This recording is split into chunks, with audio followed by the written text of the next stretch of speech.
นี่คือมักโตนนะที่เขาปลูกพี่น้องนี่ออกมากหลายหนึ่งมากนี่สองมาก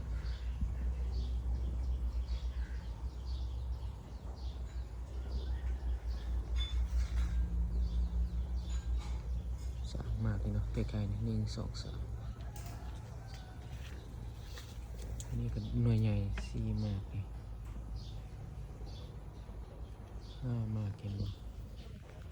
ห้ามากนะ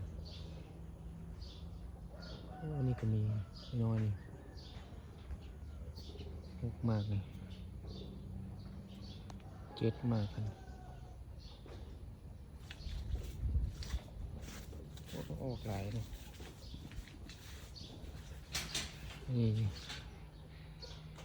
แปดมากพี่น้องแปดมากเลยอันนี้กำลังเหมาะจอเก่ามาเป็น10 ปลายแล้วเนาะพี่น้อง